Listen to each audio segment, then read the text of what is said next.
right, good evening, everyone. It is 6:03. We're going to call the Monday, August 25th Berlin Board of Education meeting to order. We will begin with the Pledge of Allegiance. I pledge allegiance to the flag of the United States of America and to the republic for which it stands, one nation, under God, indivisible, with liberty and justice for all.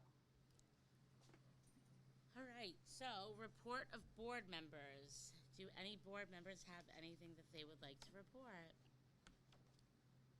Jen? Just trying to remember. We're back up. The leadership conference. The CAVE conference that we went to in,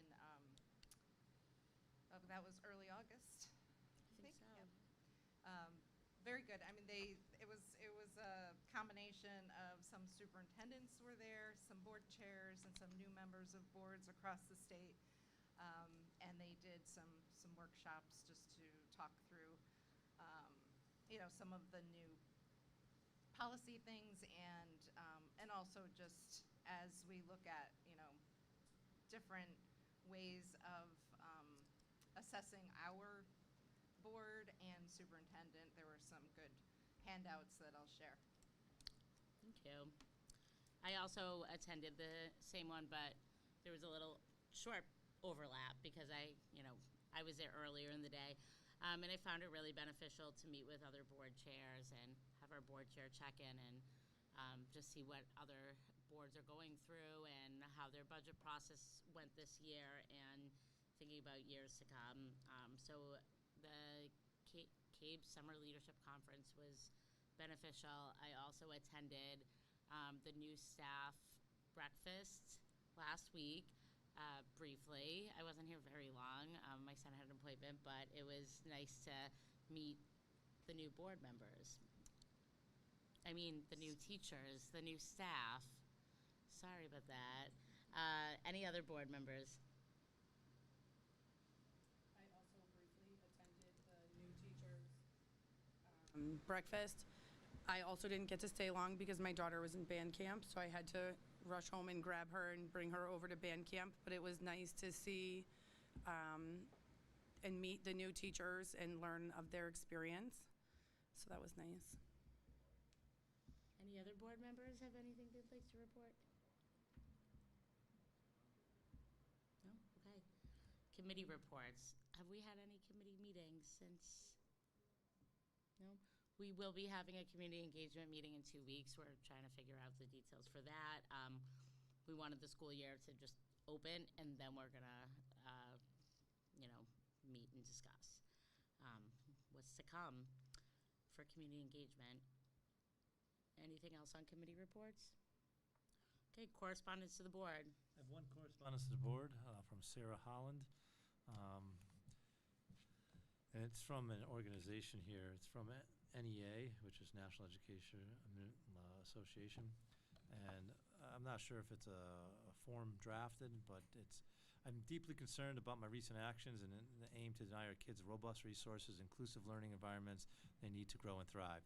These recent executive actions, while divisive, concerning, do not undercut existing local school and district policies or practices, and your responsibility to provide and protect, support, and the resources of our students need.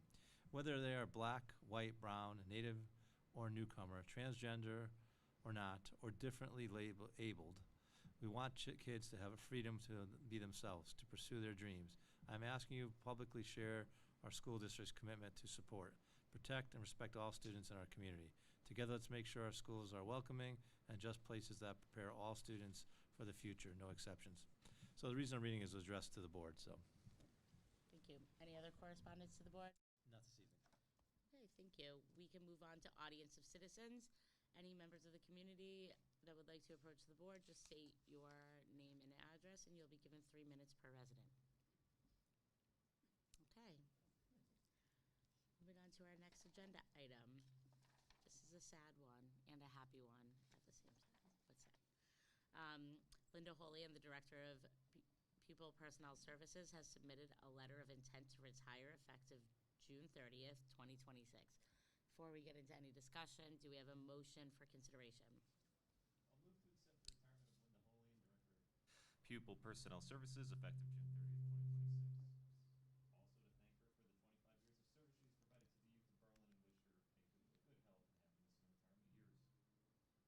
second? So motion by Peter, second by Jen. Any discussion? Brian? Jen? If I could. Yeah, absolutely. So I had an opportunity this morning at our convocation. If you don't know about Linda, Linda's nickname is the Cat Lady. So Linda's had as many as, is it 9? Is that the max? Was it 12? No, Linda's often had numerous 3? cats. No, it's always more than 3. Numerous cats living with her in her apartment. And Linda does some cat rescue. So this morning she sent me a text at like 6 o'clock. Said, I have to take a cat to the vet. There's an emergency. So if I'm not there, Michelle's going to give the Paraeducator Award. I said, okay, that's fine. So when I got up to speak, I said, is Linda here? And Linda wasn't back yet. So it gave me an opportunity to speak about Linda to the entire staff, knowing that it's public and she's resigning, and share about her rescuing her cat. But Linda and I go way back at McGee. Linda started as a speech pathologist. Was I a teacher at the time, or was I an administrator? I was the assistant principal. Linda did her 092, her administrator certification, working with me, believe it or not, and Linda's just been absolutely fantastic. I have to share that with the previous director.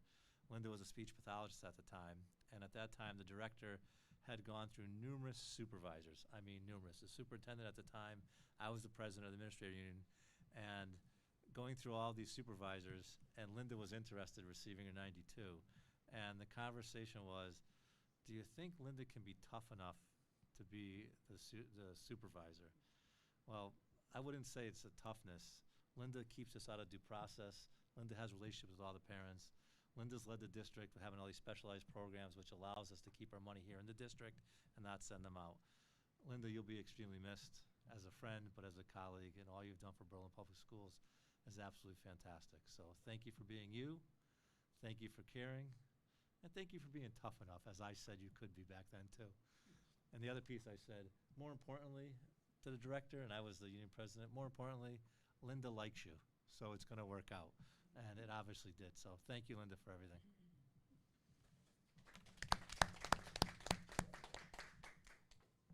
Linda, thank you so much for all that you've done for Berlin Public Schools.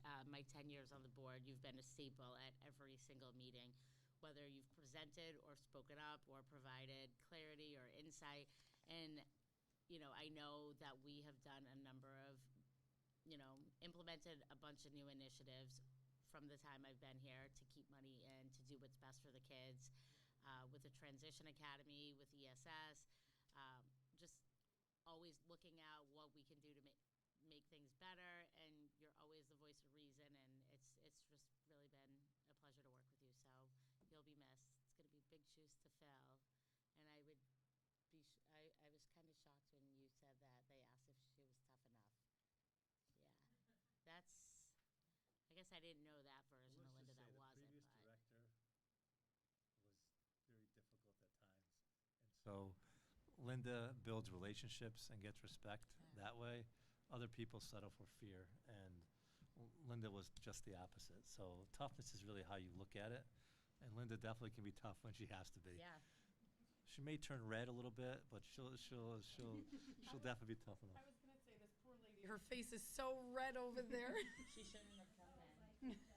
No, I don't know. It's a new shade today.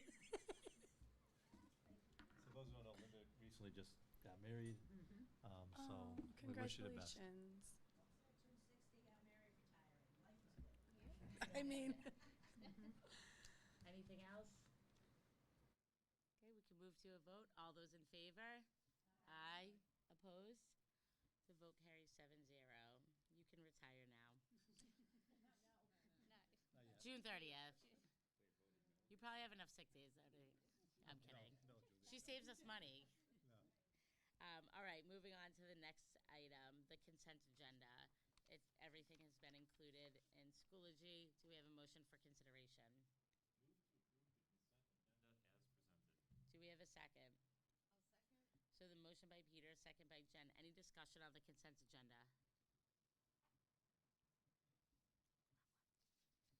All right. Are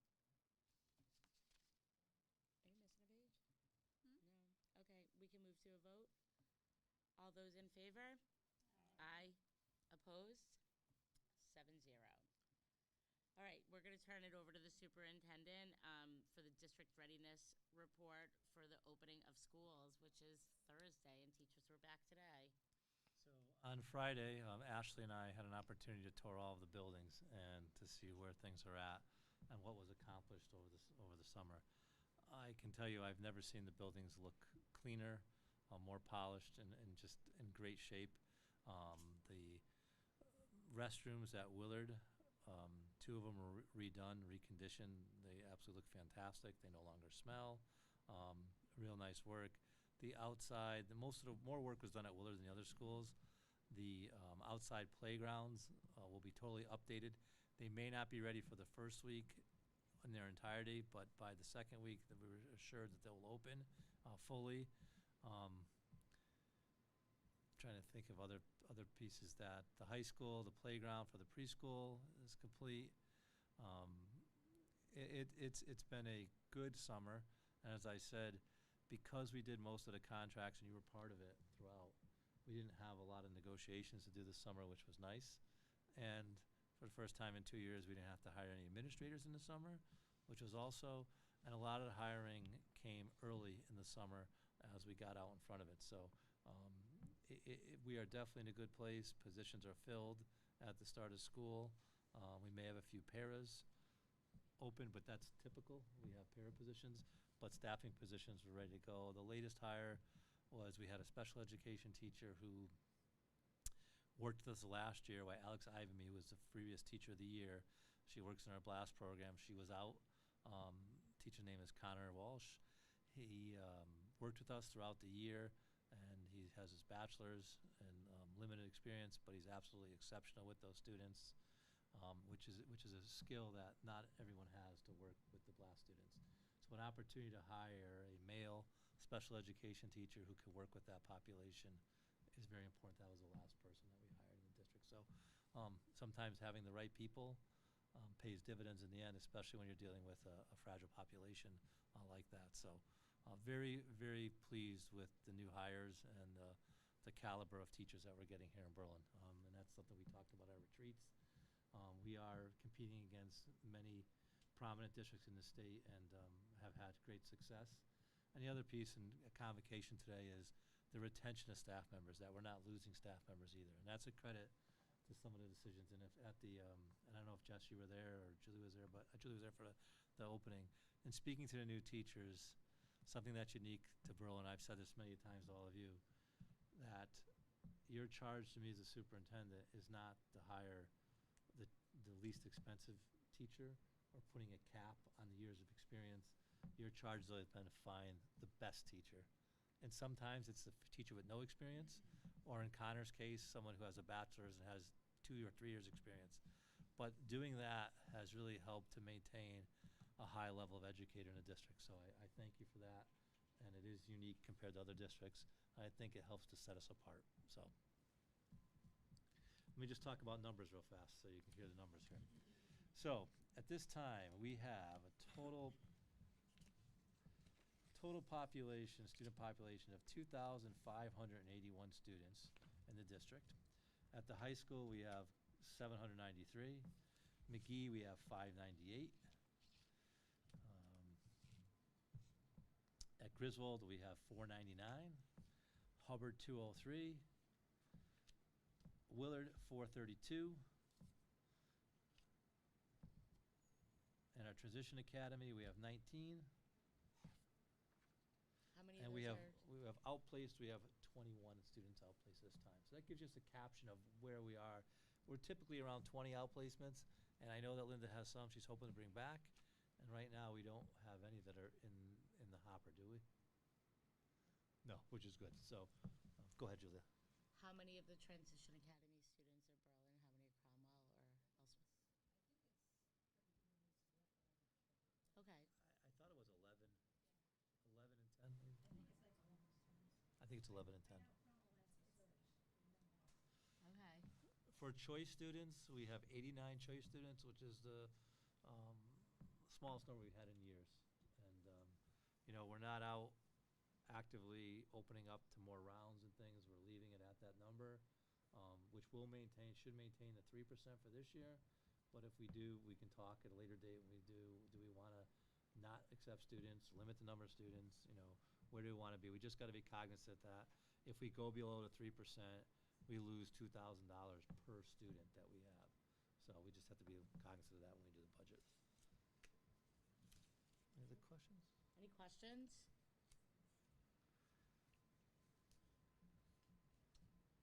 Okay, no questions.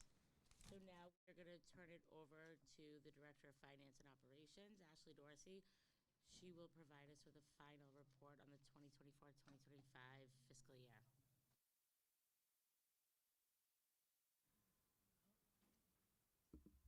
Hello. Okay, so this should be quick, hopefully. All right, so. That. Okay. Fiscal year ending June 30th, 2025 was a period of strategic and mindful spending. The administrative team, department heads, and other district leaders navigated challenges related to staffing shortages, increased contracted service fees, inflation, and product availability. Despite our challenges, and after all of the operational expenses were paid, we ended the year with a surplus of approximately $387,000, or 0.73% of the total general fund budget. Areas of surplus were in certified staff, utilities, transportation, and tuition. Factors that contributed to the surplus in certified staff included unanticipated medical leave of absences. There are a handful of certified staff members who exceeded their paid leave and remained unpaid for a significant portion of the school year. Also contributing to available funds in the certified lines was the use of the remaining ARP ESSER funds to fund a majority of the summer school season for June and July of 2024. The available certified funds helped to offset the non-certified account, specifically the per diem substitute line, which ran in the red for quarters 3 and 4, and the special education professional education services, which is our contracted services line in special ed, which reflected in a deficit throughout the operating year. Accounts that contributed to the benefit surplus were unemployment, FICA, pension, and insurance. With unemployment, we were fortunate to have former employees drop off of the unemployment claim list throughout the school year. Surplus in FICA amounts were the result of vacancies throughout the year. The pension surplus was a result of employees leaving the district before their one-year vesting period. And minor insurance funds were from the result of changes in our plan participants throughout the year. In utilities, we had savings in our heating and water accounts. Usage for both heating and water was less than we had anticipated. The transportation surplus was a result of the usage for special education transportation and in our diesel lines. The special education runs were less than we had anticipated, meaning we used less van hours than we had originally projected. And we typically use prior year data to project any type of special education runs. We also had a credit in our diesel account, which was able to carry over into the new year, so that offset some of our actual spend in our diesel account. We had good news in the tuition line, and that was specifically in the magnet school tuition. The actual enrollment and tuition that we paid for magnet school was less than we had anticipated. All surplus and saving areas were applied first to the areas in the operating budget that ran in a deficit. After balancing the operational expenses, the district prioritized end-of-year funds to purchase several software licenses to take advantage of multi-year discounts. The district purchased a combination of operational and educational softwares. We also purchased the grade 6 Chromebooks, licenses, and cases. This was necessary to purchase to support the one-on-one technology and school-issued device policy. Our technology purchases also included staff laptops throughout the district, 2 new TriCasters for the BHS TV station, and classroom phone replacements over at BHS. Surplus was also spent on minor building improvements, projects that wouldn't meet the capital threshold. Those projects included the relocation of the slide over at Willard, as well as the Willard Courtyard. You'll hear more about that in the facilities update. And then $20,000 of the surplus was also used to subscribe to CABE. We ended the year with a return of $1,541.57 back to the town. Report.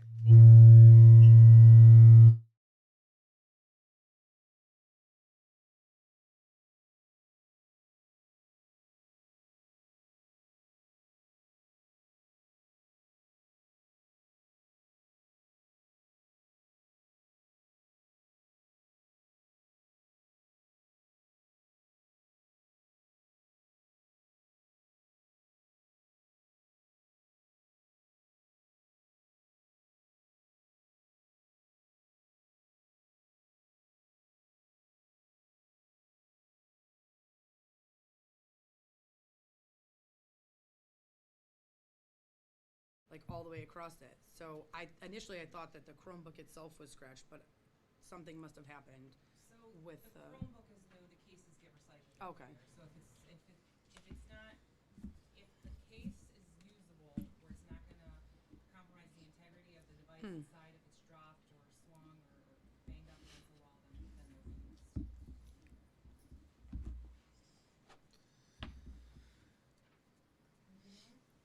Well, nice job staying under 1%. That's a lot of work balancing that budget, so.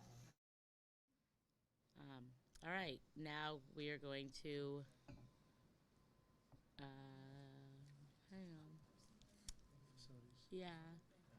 All right, so Ashley indicated that there was the unaudited, Up there, do it. No. I'm like, does she want me to do facilities? do you want to, so, do you want to talk about the unaudited balance? Because that's our motion for consideration, so. Yeah, so that's the 15 that's the 1,541 and 57. So that's basically everything that we did not spend. Yep. Outside of our covering our operational expenses and then our surplus purchases. So we're going to be sending that back to the town, but before we do so, the board will have to vote on it. Do we have a motion for consideration? Move that the unaudited balance for 2025 fiscal year Board of Ed budget in the amount of $1,541.57 be returned to the town of Berlin general fund. Motion by Peter, do we have a second? I'll second. Second by Brian. Any discussion on that? Very quiet tonight. All right, hearing none, we can move to a vote. All those in favor? Aye. Opposed? The vote carries 7-0. And now Ashley will give us a brief facilities update. Okay, so Brian stole a little of my thunder here. I was really excited about this report because so much got done over the summer. It's really impressive, and it's a tribute to our custodial staff and our town staff. Really, really great things happened this summer. So we'll start with BHS.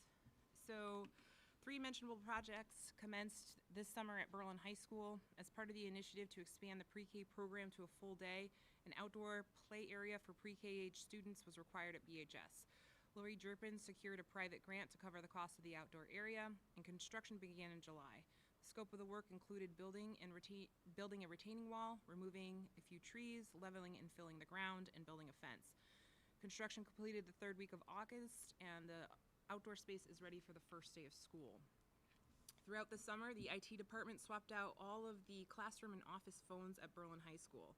The phone model that was purchased during the renovation as new construction project were end-of-life models. This caused various issues throughout the system where classroom phones wouldn't dial out, phone calls would be dropped, and phone calls just wouldn't connect to the end user.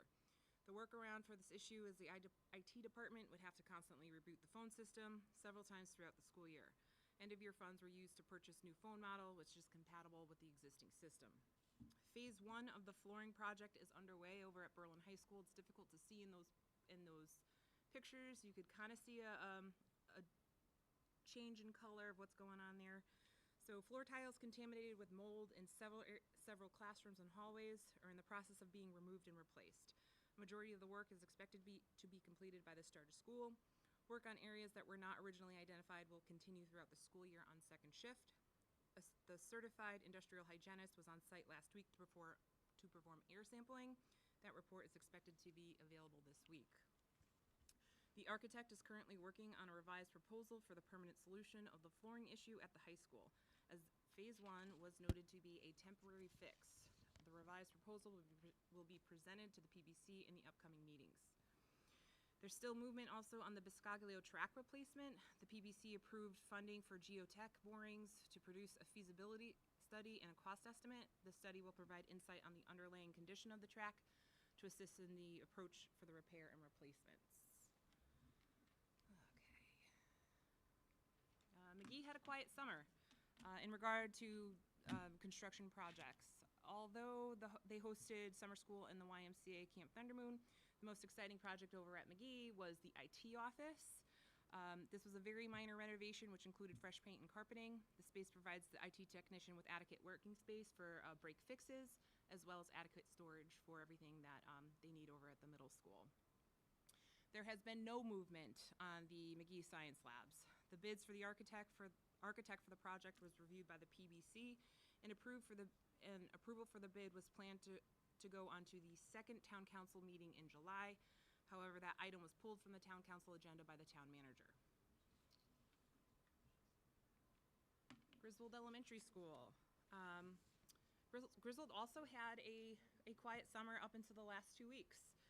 The HVAC project is officially underway. All State Construction, they're the contractor assigned, or who bid on this project, started sealing work in the hallways in preparation for the upcoming unit ventilator replacements. The building's going to look a lot different, exposed ceilings for the start of school, and that will continue throughout the school year. Hubbard, also quiet as we anticipated HVAC. But they did complete the relocation of the YMCA outdoor play area. That was done in the end of June. And Hubbard's HVAC project is also approved. Their contractor is Savemore, and that is expected to start the Tuesday after Labor Day. The custodial crews at Hubbard and Griswold worked tirelessly to prep the existing storage areas for the new HVAC switchgear equipment. The Department of Administrative Services reviewed the board's request to extend the grant funds for both projects and approved the request on August 7th. The town is receiving approximately $3.2 million in grant funding to offset the cost of these projects. All right, this is for the big one. What didn't happen at Willard? So, 2 student bathrooms were renovated over the summer. It's the 2 closest to the main office. New fixtures, flooring, tiles, and were installed in both boys and girls. The purpose of this was to fix the piping underground. So they had some plumbing issues that they needed to address. They were able to repurpose the existing partitions. What they did is they painted them instead, and it really is a fresh new look. Out of everything going on at Willard, I think the bathrooms were probably one of the nicest renovations. So next time you're there, poke your head in. It's really nice. And also a major improvement to Willard is the lower parking lot. Anybody that had been there in the last few years knows that it was not great. So last minute funding came through for the lower lot. They're calling that phase 1 because there is a plan to eventually repave the upper lots probably next summer. One of the greatest additions to this was also the lighting in the lower lot. There was no lighting there before, so at night it was very dark, dangerous, and it was just an overall concern for town and board. The Willard courtyard also had improvements. The old courtyard had loose stone shrubbery that attracted bees and trees that had questionable structural integrity. The stone was removed, shrubs and trees removed, and hydroseed was planted. Maintenance of the courtyard is manageable now by the custodial staff, and the space can be used as an outdoor learning center. This work was also completed last week and ready for the first day of school. And finally, we have the playground. It's still a work in progress. They're about 3/4 the way done. The lower playground where the swings are, and then about 3/4 of the way of the upper playground area. They do expect to have that done by the after Labor Day, and then it will be fully open. There is a plan. Tim and Danielle have a plan as to how they're going to barricade the areas that are not able to use for the kids. And that's what we have.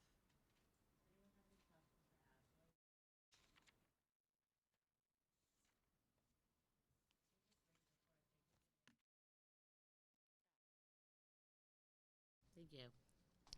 All right, so we have no questions for Ashley. Do we have any questions for Brian or Ashley or anyone? Okay. Last thing on the agenda. Do we have a motion for consideration? Motion to adjourn. Do we have a second? I will second. So the motion by Peter, the second by Jen. Is there any discussion? All right. We can move to a vote. All those in favor? Aye. Opposed?